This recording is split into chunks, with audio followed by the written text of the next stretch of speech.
हर कोई जब दो बंदे मिलते हैं तो वो ये सवाल करते हैं कि क्या ये सिस्टम चलेगा। अब कई सिस्टम है यहाँ पे, अब किस सिस्टम की बात कर रहे हैं आप? जो पहले शहबाज शरीफ साहब वाला जो सिस्टम है उसकी बात करते हैं। मेरा ख्याल ये है कि जो रियासत है या इस्टेब्लिशमेंट है या पूरा सिस्टम है, उससे मियाँ शहबाज शरीफ साहब से बेहतर प्राइम मिनिस्टर नहीं मिल सकता, क्योंकि इतने सबमिसिव और इतने तारीफ़ करने वाले, खुल के और थोड़ा सा आगे बढ़ के, और ना पार्टी का ख्याल करते हैं वो, ना ख़ानदान का ख्याल करते हैं, ना किसी और चीज़ का ख्याल करते हैं, वो बस खुश रखते हैं। तो इतना खुश रखने वाला आदमी मेरा नहीं ख्याल कि इस सिस्टम को दोबारा को मिलेगा। तो मुझे ऐसा लगता है कि मियाँ शहबाज शरीफ साहब जो हैं वो 5 साल पूरे कर जाएँ, क्योंकि इनकी जगह जिसको भी लेके आएंगे कहीं ना कहीं कभी ना कभी वो कुछ ना कुछ तो करेंगे। लेकिन शहबाज साहब से ऐसी कोई तवक्को नहीं है कि वो किसी जगह बिट्रे कर जाएंगे या अपनी राय जो उसको ठोसने की कोशिश करेंगे या क्रीज से बाहर निकल के छक्का मारने की कोशिश करेंगे। लेकिन अपोजिशन उनको चलने देगी क्या? क्योंकि मौलाना साहब भी बाहर है, वो भी धरना दे सकते हैं, इमरान खान साहब के भी बार बार धरने होंगे। तो इन हालात में जो देखिए, अगर अपोजिशन का मुकाबला सिर्फ गवर्नमेंट ने करना होता तो फिर गवर्नमेंट तो ख़त्म थी, फिर गवर्नमेंट 1 महीना भी नहीं चलनी थी। लेकिन अपोजिशन के साथ जो मामलात हैं वो हैं रियासत के, इस्टेब्लिशमेंट के। और इमरान खान साहब खुद भी बानी, जिनको कहते हैं बानी, जो है ना, वो खुद भी हुकूमत को किसी काबिल नहीं समझते। वो समझते हैं कि अगर डायलॉग भी होने हैं तो हमारे इस्टेब्लिशमेंट से होने हैं, अगर कोई रास्ता मिलना है तो इस्टेब्लिशमेंट से मिलना है, अगर हमने कोई गिव एंड टेक करना है तो इस्टेब्लिशमेंट के साथ करना है, और अगर किसी का दिल बदलना है तो इस्टेब्लिशमेंट का बदलना है। तो अब खान साहब जो हैं वो भी इस्टेब्लिशमेंट तक महदूद हैं, इस्टेब्लिशमेंट ने खान साहब को इंगेज किया हुआ है। तो गवर्नमेंट जो वो मेरा ख्याल है मुकम्मल तौर पे खुद मुख्तार है, उसके रास्ते में कोई रुकावट नहीं है किसी किस्म की। जो फाइनल तो खतरा कोई नहीं है उनको, अपोजिशन से कोई ख़तरा नहीं है। अच्छा, अपोजिशन से कोई ख़तरा नहीं। जो फाइनल कॉल उन्होंने दी थी, तो आप क्या समझते हैं कि वो कॉल उनकी नाकाम हुई तो क्यों हुई? मेरा ख्याल है बुरी तरह नाकाम हुई है। 2 वजूहात हैं उसकी। पहली वजह जो है वो ये है कि बुशरा बीबी की एंट्री है, और बुशरा बीबी जो हैं वो गैर सियासी हैं, उनका सियासत के साथ कोई ताल्लुक घर के अंदर तो हो सकता है, लेकिन उन्होंने प्रैक्टिकल पॉलिटिक्स कभी नहीं की। लिहाजा जब वो आई तो वो बड़ी फोर्स के साथ आई, और पहले ही पार्टी थकी हुई थी। देखें उसने कितने एहतजाज किए, 2022 से लेके 2024 तक मुसलसल एहतजाज है, मुसलसल मुकदमे हैं, मुसलसल डंडे खा रहे हैं, मुसलसल पैसे का ज़िया है, मुसलसल एनर्जी का ज़िया है। तो पार्टी थकी हुई थी। तो अब बुशरा बीबी एंटर हुई तो उनका ख्याल ये था कि मैं अगर थोड़ा सा गेयर करूँगी तो चीज़ें बहुत अच्छी हो जाएंगी, स्मूथ हो जाएंगी, और खान साहब को बड़ा फ़ायदा होगा, मुझे खुद भी बहुत फ़ायदा होगा, मैं प्रैक्टिकल पॉलिटिक्स में आ जाऊँगी। तो उन्होंने आके जो रवैया रखा पॉलिटिशियंस के साथ वो बेहतर नहीं था। उन्हें अंदाज़ा नहीं था कि खैबर पख्तूनख्वा ये पंजाब नहीं है। पंजाब के लोग जो हैं वो गर्म सर्द बात बर्दाश्त कर जाते हैं, जबकि आप ख़ुद पख्तून हैं और आपको अंदाज़ा है कि वहाँ पे लोग इस किस्म की बातें बर्दाश्त नहीं करते। फिर ख़वातीन की क़यादत जो है वो मेरा नहीं ख्याल कि अभी पश्तून सोसाइटी जो है वो इतनी आगे बढ़ी है कि वो आसानी से कबूल कर ले।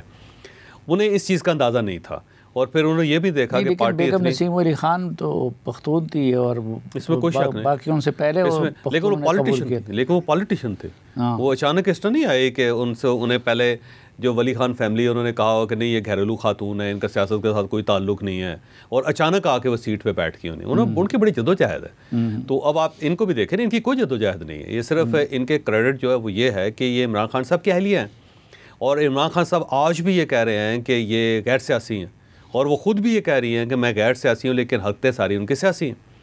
तो अब जब आके उन्होंने सब लोगों की वो पेच कसने शुरू किए कि 5,000 ये बंदे लेके आएगा, 10,000 ये लेके आएगा, इतनी गाड़ियाँ लेके आएगा, फिर एक डिस्ट्रस्ट उन सब के ऊपर कि आप सबकी तस्वीरें बनेंगी, आपकी वीडियोस बनेंगी, गाड़ियों की वीडियोस बनेंगी, फिर आप गाड़ियों के अंदर होंगे तो उनकी वीडियोस बनेंगी, फिर साथ मोटरसाइकिल दौड़ेंगे, किसी जगह अगर मोबाइल फ़ोन बंद हो गया, सिग्नल नहीं है, तो जो हमारे मोटरसाइकिल के लोग हैं वो देखते रहेंगे कोई उतरा तो नहीं है, कोई चला तो नहीं गया, तो हर आदमी की हाज़िरी लगती रहेगी।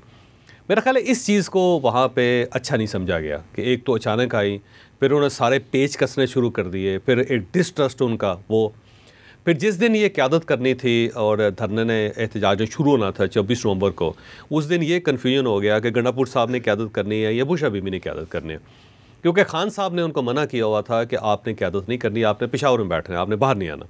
तो अचानक उन्होंने फ़ैसला किया कि नहीं मुझे क़यादत करनी चाहिए। तो अब वो क़यादत की सीट पे भी बैठ गई, ड्राइविंग सीट पे भी बैठ गई। अब गंडापुर ने चलाना है या बुशरा बीबी चलाना है, एक कन्फ्यूजन ये हो गया। दूसरा फिर ज़ाहिर है यहाँ पे गौहर खान साहब के, सैफ साहब के, बैरिस्टर सैफ साहब के और इनके मुज़ाकरात भी चल रहे थे मोहसिन नकवी साहब के साथ, और उसमें फ़ैसला हुआ कि आप संजानी बैठ जाएं। और बड़ा अच्छा उनके लिए ये ऑप्शन था कि अगर पाकिस्तान तहरीक इंसाफ संजानी बैठ जाती तो आज भी वो यहाँ बैठी होते, आज भी इस्लामाबाद के अंदर मोबाइल फ़ोन के सिग्नल बंद होते साफ़ी साहब, आज भी यहाँ पे कंटेनर्स लगे होते, आज भी स्कूल बंद होते, आज भी मार्केटें बंद होती और पूरी रियासत जो इस वक्त मफलूज हो गई होती। तो खान साहब ने कहा कि ठीक है आप संजानी में बैठे, और मेरा ख्याल है वाइस डिसीजन था उनका, लेकिन बीबी नहीं मानी, उन्होंने कहा आगे बढ़ना है। और गंडापुर साहब जो हैं वो भी चाहते थे कि अब संजानी रुक जाएँ, तो वहाँ पे एक कन्फ्लिक्ट आ गया। वो उसके बाद जब वो आगे बढ़ते चले गए तो उनको ये अंदाज़ा नहीं था कि जब हम डी चौक पहुँचेंगे तो ये तो एक नैरो सी स्ट्रिप है यहाँ पे, जो ब्लू एरिया जहाँ पे हम बैठे हुए हैं, और इसकी साइडों पे तो बिल्डिंग्स हैं और सेक्टर्स हैं। तो जब हम इस जगह पे आ जाएंगे महदूद सी जगह पे, तो यहाँ तो हमें फेंटा लग सकता है। यहाँ तो कुछ उन्होंने विजुलाइज ही नहीं किया, और उन्होंने ये भी नहीं सोचा कि इस बार जनरल फैज़ हमीद नहीं है कि जो हमें सपोर्ट करेगा, तो इस बार तो हम रियासत के सामने खड़े होंगे। वो बीबी को अंदाज़ा नहीं था, गंडापुर साहब को अंदाज़ा था, इसलिए वो रिलक्टेंट भी थे, कोशिश कर रहे थे कोई राब्ता रहे, और उनके राब्ते थे भी, इसी वजह से उनको रास्ता मिला वापसी का। और अगर राब्ते ना होते तो वापसी का रास्ता नहीं मिलना था, और लोग यहाँ पे पहुँच गए। अब ये लोगों ने ये अंदाज़ा नहीं लगाया इन लोगों ने कि ये लोग हैं, ये 48 घंटे से चल रहे हैं, ये आंसू गैस बर्दाश्त कर रहे हैं, आखिर इन्होंने खाना भी है, आखिर इन्होंने किसी जगह रहना भी है, टेम्परेचर माइनस हो रहा है, सर्दियाँ हो रही हैं, इनका रहने का हमने कोई बंदोबस्त नहीं किया, खाने पीने का बंदोबस्त नहीं किया, वाशरूम का बंदोबस्त नहीं किया, और एग्जॉस्ट हो गए थे लोग। अब यहाँ पे पहुँच गए, उसके बाद फिर इनसे एक बहुत बड़ी गलती जो हुई वो ये था कि 3 रेंजर्स को उन्होंने रोन दिया, जो मेरा ख्याल अनएक्सेप्टेबल था किसी भी आर्म्ड फोर्सेस के लिए, किसी भी यूनिफॉर्म फोर्सेस के लिए मुमकिन ही नहीं है कि उनके लोग शहीद हो जाएं उनके सामने या उनके बाजुओं में शहीद हो जाएं। अच्छा, वो वाक़या हो गया, वो इंसिडेंट हो गया। उसके बाद फिर ये ऑपरेशन हुआ। जब ऑपरेशन हुआ तो फिर किसी को कुछ पता नहीं था कि जाना किस साइड पे है, हमने मानसेरा से जाना है, हमने पेशावर से जाना है, हमने यहाँ बैठना है, हमने नहीं बैठना, हमारा काज क्या है, हम क्यों यहाँ पे आए हैं और कब तक हमने ये एहतजाज करना है। तो वो जो कन्फ्यूजन थी उसकी वजह से वो सारा जो प्रोजेक्ट था वो नाकाम हो गया। और आप समझते हैं कि अली अमीन और बुशरा बीबी को फिर रास्ता दिया गया? रास्ता दिया गया, ये 100% है, क्योंकि उसके बगैर नहीं जा सकते थे। आप खुद उन दिनों यहीं पे थे, हम भी यहीं पे थे, कोई रास्ता ऐसा था नहीं कि जिसके ज़रिए आप यहाँ पहुँच सकें और यहाँ से निकल सकें। और फिर ज़ाहिर है आपके कारकुन भी हैं, वो दाएँ भी हैं, बाएँ भी हैं, आगे भी हैं, पीछे भी हैं, हर तरफ हैं। तो ज़ाहिर है जब तक रास्ता खुलेगा नहीं, आपको एस्कॉर्ट नहीं किया जाएगा, आपको ये समझाया नहीं जाएगा, आपको नहीं बताया नहीं जाएगा, आपको छोड़ा नहीं जाएगा, आप जा नहीं सकते। लेकिन बुशरा बीवी कहती है कि मैं तो आखिरी वक्त तक वहाँ पे मौजूद रही, लेकिन लोगों ने मुझे छोड़ दिया। अब इसके अंदर ना बहुत स्टेटमेंट के अंदर बहुत सारे सवाल हैं। बस गंडापुर साहब और उमर अयूब साहब का ये कहना है कि जी हम तो जल्दी निकल गए, बल्कि गंडापुर साहब ने अगले दिन ये क्लेम किया कि मैं इसलिए निकला कि मेरे साथ बुशरा बीबी थी, और अगर इन्हें मैं वहाँ छोड़ आता या इनको कुछ हो जाता तो मैं पार्टी को, अपनी क़यादत को क्या मुंह दिखाता। तो वो क्लेम कर रहे थे कि वो बुशरा बीबी की वजह से उन्हें यहाँ से निकलना पड़ा। और उसके बाद ये दोनों जो अगले दिन थे वो मानसेरा के अंदर थे, और वहीं सर्किट हाउस के अंदर प्रेस कॉन्फ्रेंस की उन्होंने, और बुशरा बीबी की जो लोकेशन थी वो भी सर्किट हाउस थी।